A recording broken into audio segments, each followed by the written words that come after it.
Joyeux anniversaire Hans von Balthasar, Lucerne, 12 août 1905. Nous fêtons cette année le 120e anniversaire de la naissance de Hans von Balthasar, un des théologiens majeurs du XXe siècle et prophète du pulcrum pour l'Église du IIIe millénaire. La rencontre avec Hans von Balthasar était pour moi une véritable rencontre. En effet, j'avais cette pensée secrète, je me disais, si quelque chose a commencé pour moi en théologie, elle a commencé au piano avec les nocturnes numéro 20 de Frédéric Chopin. Mais bien évidemment, je ne m'autorisais pas à donner une valeur théologique à cette affirmation.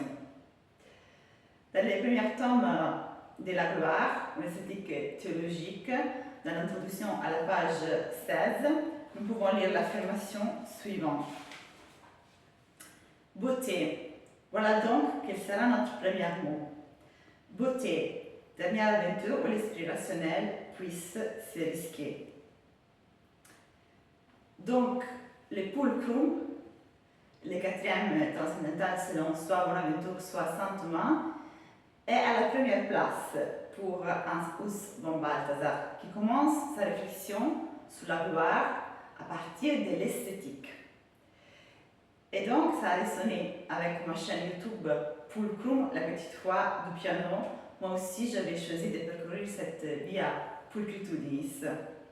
En effet, le défi de Hans von Balthasar a été de mettre la théologie en dialogue avec la beauté du monde à la lumière de la révélation. Ensuite, quand j'ai pensé à mon nouveau programme que j'appelle le New Chopin, j'ai choisi d'associer deux œuvres de Chopin à deux figures des femmes mystiques et carmélites.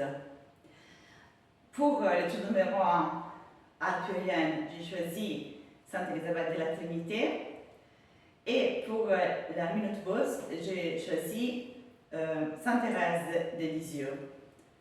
Et j'ai découvert, encore une fois, que Hans von Balthasar était le premier à consacrer une grande attention et un travail magistral à Sainte Élisabeth de la Trinité, dans son texte Élisabeth de la Trinité et sa mission spirituelle.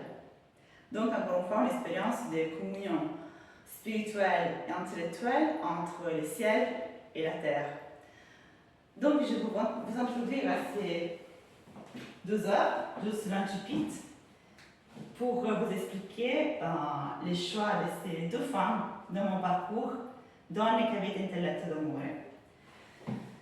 Pour l'étude, je pensais à Sainte Élisabeth de la Trinité, bien évidemment parce qu'elle était une pianiste et une carmélite, mais aussi parce qu'à travers ces arpèges de la bémol majeure, nous pouvons avoir accès à un chemin d'intériorité dans nos profondeurs.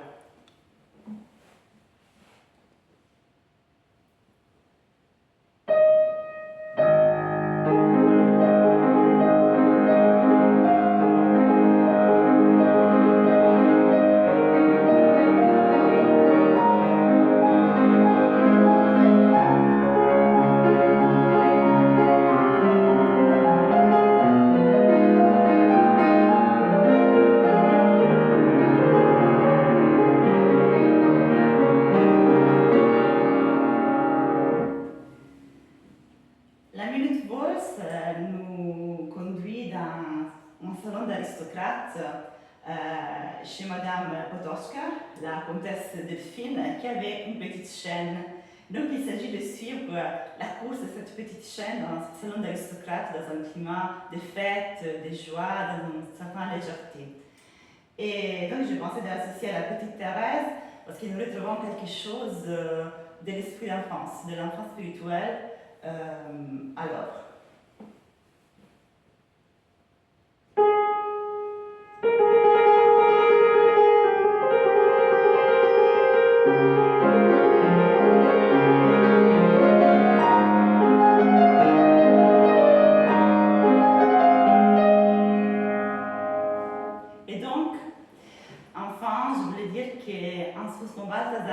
Mis au centre la forme.